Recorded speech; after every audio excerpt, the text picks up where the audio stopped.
Like there's a lot on the line in terms of proving out the AI CapEx spend theory. Are you concerned at all about the narrative? I would say there's been a ton of hand-wringing about this narrative for really the past 9 months, honestly. Every single quarter, we get the same hand-wringing. Is CapEx going to be revised higher? Is the rate of change going to tip over? For us, we're recalling Q1 earnings for starters, right? 27% earnings growth, the highest in 2 decades outside of a post-recession recovery. And now looking at this earnings season, we have 23% expected earnings growth. For us, we're very optimistic here. We're informing clients, bring your cash off the sidelines into this pullback because the underlying fundamentals remain quite robust. Mm-hmm. Is there a lot of cash? I mean, we hear this all the time, cash on the sidelines. Is there cash on the sidelines that's like literally in cash that can be deployed? Literally in treasury bills, yes. I mean, when we look across client bases, we do see a lot of cash on the sidelines. As you know, we deal with high net worth individuals. They tend to carry a lot of cash. So for us, it's reminding them we are in a high inflation environment that does erode your real return. Let's think about putting some money to work as we come off the highs here and we see some volatility. Let's take advantage of that, right? So let me just ask you again about the earnings a little different way. Do you think, so the EPS might be up 25%, which would be great. Yes. But how much focus do you think will be on the free cash flow? Absolutely, we'll be focused there too, right? As one of your prior guests mentioned, that's going to be a core focus for us. For us, the hyperscalers have room here, right? They have room to put money to work still, right? Their leverage ratios are not anywhere near where they could be from a negative perspective. So we see them as having ample room, actually, to keep putting money to work. They may even tap the debt markets in the future, right? That's a possibility. They have room to do that. We view this as opportunistic for them, right? So we're super focused on it, but we see them as in a great position still. JP, talk to me about themes. So you've located cybersecurity, which forever seemed like it should have been the thing that runs the first, and it took so long to get its sea legs. What do you think about it now, and do you see this being a longer in the tooth trade? Great question. We started looking at it a couple months ago. Obviously, the software valuation compression to start the year, as AI really came into the fore, was an issue for the software as a whole. When we started digging into the agentic AI capabilities, we realized you need much greater observability, right? When you have agents working alongside humans, you need password authentication. You need broader authentication. You need border control of what agents are able to access with respect to IP within a company. So for us, we see it as the most durable area of enterprise spend that's likely to continue for the next 5 to 10 years. It's already doubled over the past 15 as a percentage of enterprise spend. For us, we're very optimistic here for the bigger platforms. For us, that seems to be the area of focus. What is the primary inflation hedge in your portfolio? For us, great question, especially in a high inflation environment, as I mentioned. For us, it's global upstream natural resources. For us, it's the regime we're in. We start with where are we, right? As macro investors and fundamental investors, where are we? We're in an overheating regime. High growth, high inflation, right? Chairman Warsh spoke about the inflation problem a couple weeks back. And for us, what has worked historically extremely well in a high growth, high inflation environment, that's the upstream natural resources portion. Now you get exposure to the CapEx supply chain, right? You have some exposure to copper, you have some exposure to energy, you also have some exposure to agriculture. So for us, it's a real broad commodity piece within a bigger portfolio that can help diversify you and help in. You take this Kimi news, how do you sort of apply that to the AI space? Yeah, so I think it's a minor speed bump. And I think your previous guests nailed it when they talked about it being a DeepSeek moment. And if you remember, the rumor there was that they had created a frontier level model with a few thousand GPUs. And what ended up being a very, very distilled model. I think it's good to have these conversations. I think the markets are overreacting because they haven't fully pieced through what happens if Kimi is and previous models are everything that they're going to be. But I think at the very end of trading, if you look at where we ended up, I think people had done their research, their blood pressure had come down, and we saw some sanity come back into the markets. Patrick, it's Karen. Thanks for being on.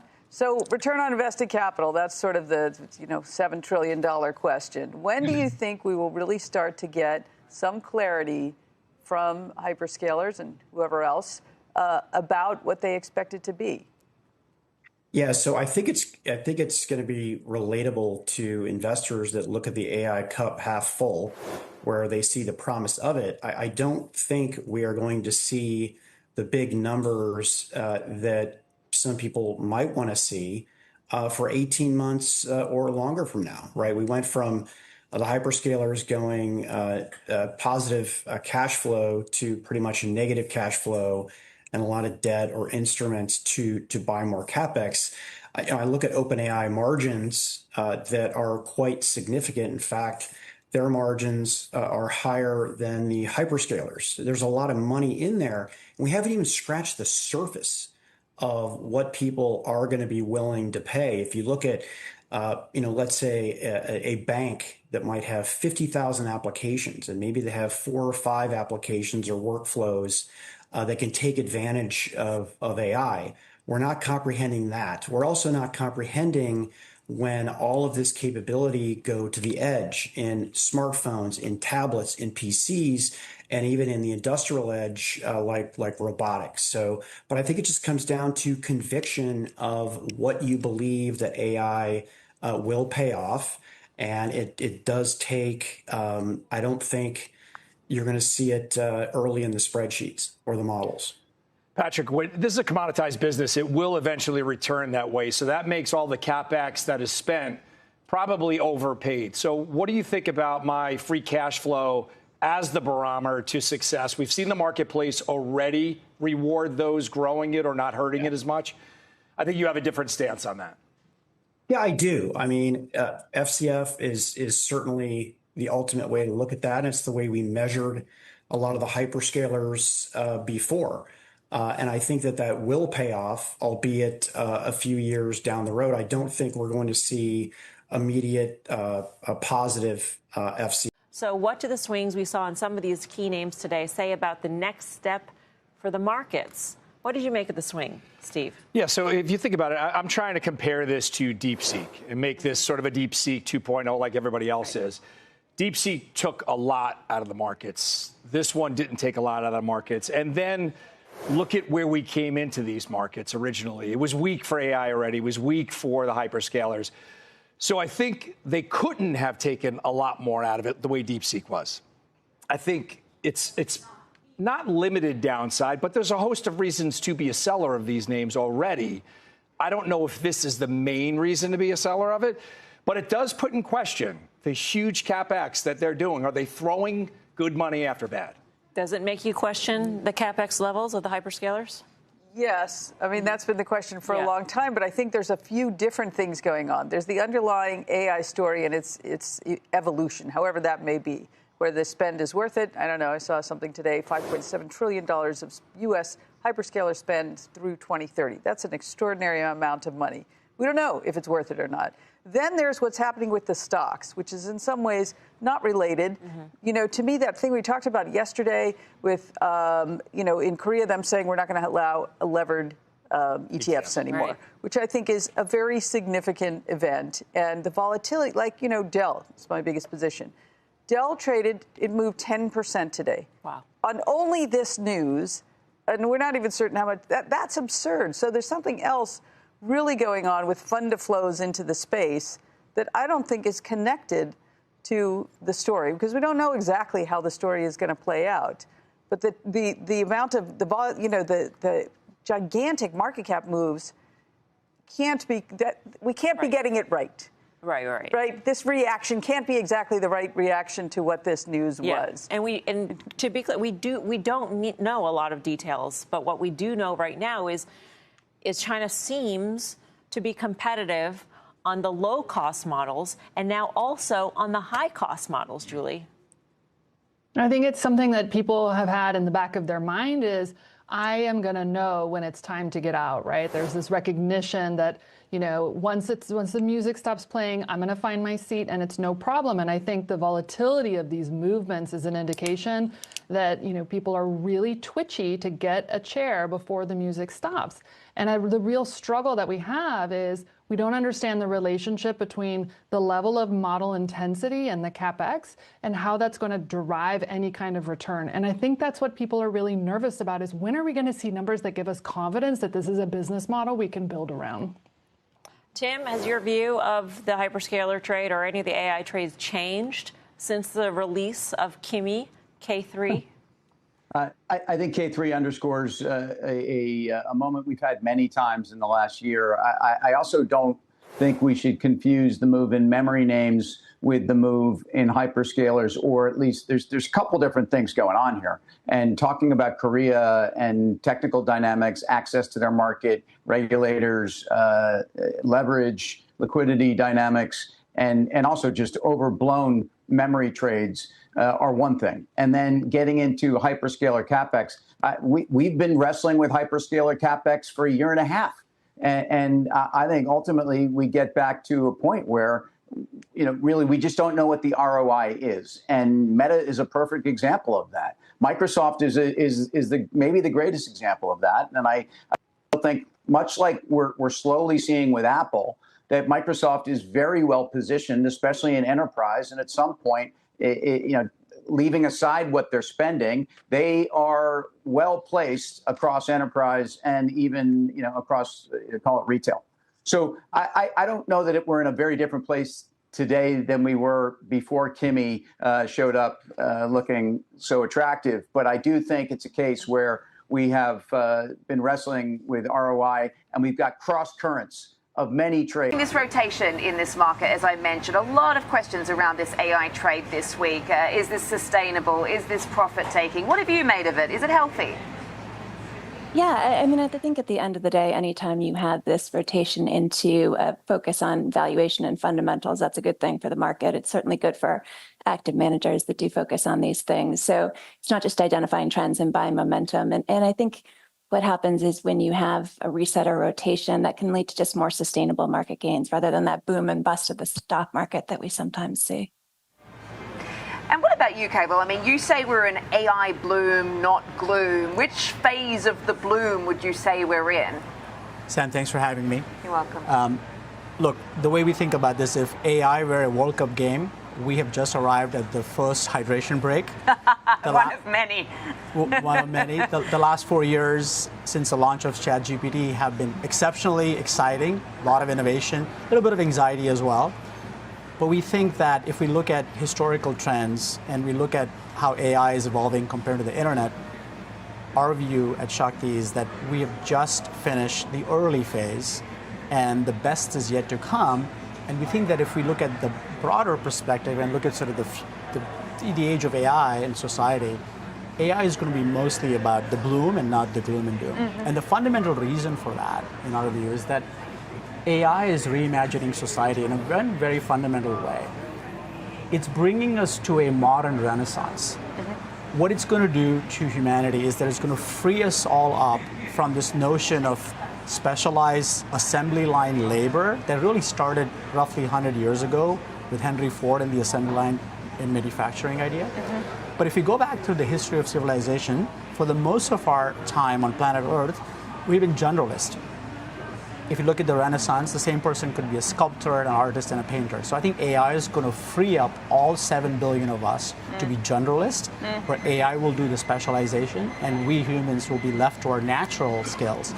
And everybody, instead of being an employee, is going to be an entrepreneur. Uh-huh. I think in the long run, the impact of that is going to be that AI is going to help with reducing inequality instead of exacerbating it. Well, we certainly hope we can take advantage of that, like the advertisers have taken advantage of those water breaks during the World Cup. It's been very good for them. But getting back to you and sort of the markets here as to what Cable was sort of laying out there, I mean, you believe we're entering a different phase of AI right now where it's the momentum and the AI fundamentals. What do you make of where we're at as far as the fundamentals and the valuations beginning to matter more than, say, the momentum? Yeah, I definitely agree AI is a transformational technology, but I think at the end of the day, it comes down to starting to focus on AI fundamentals. It's been a great story. A lot of people have piled into that story, but think you need to start focusing on things like revenue growth, but also cash flow conversion. So are these companies making money? Looking at things like volume and pricing as well. I think you have a lot of supply chain constraints, but as we know, these typically resolve over time as more capacity is built. So I think memory is a really good example of that.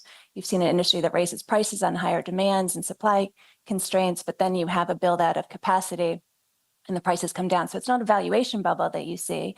These stocks look very cheap if you look at it from a PE perspective, but it is an earnings bubble. So that doesn't mean you can't make money in these stocks, but you do need to time your trading. So I do think that it becomes incredibly important to start to focus on valuation. A lot of these stocks have kind of these blue sky scenarios priced in, and we've seen that with some of the earnings this week where they've had phenomenal earnings, but the stock prices have sold off because the question is this as good as it gets?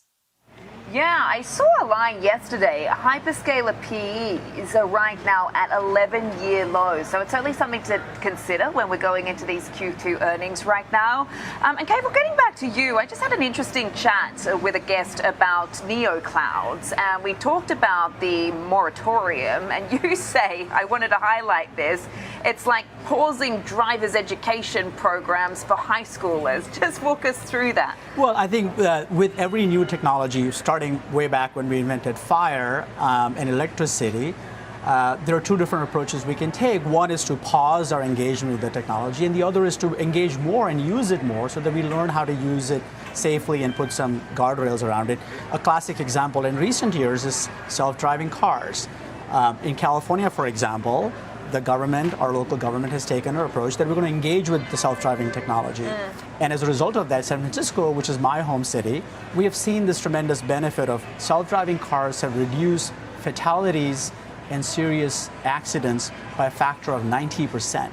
So that's an example where we can engage with something new that might seem dangerous. You know, we teach our kids in high school how to drive cars safely. And if we put a pause on that, I don't think that'll be a good thing for society. Data centers are similar. And we believe that engaging with data centers and learning how to make them safer is a better route. Yeah, it's really interesting when you think about how AI could actually impact our everyday lives. And you've laid out a really interesting argument for, you know, a number of areas where we could see the efficiencies, where we could see things improve. But it's interesting because I raised this yesterday in a couple of my shows. There was an interesting conversation taking place. And Amber, I want to put this to you as far as the sort of the market question, that not everybody on Main Street is feeling the general effects of AI. The market is, and probably wealthier people via their stock portfolios are. But I was even looking at a chart that Charles Schwab had put out recently about the hyperscaler capex being way ahead of the hyperscaler profits right now when you look at the S&P 500. What do you make of that? Yeah, I think that's a big concern in the market today. What's your ROI on all of this CapEx spending? You have the most profitable companies in the world spending all of their CapEx on artificial intelligence and building out that. I mean, what's your ROI? And I think that becomes a big concern for the market, where if you don't have the ROI needed to justify these CapEx numbers, do you see a pullback in spending? So I think that there's been kind of the recognition that there are maybe not just opportunities, but also some risks with the AI trajectory. And I think we're starting to see that in the market today with some of the wobbles in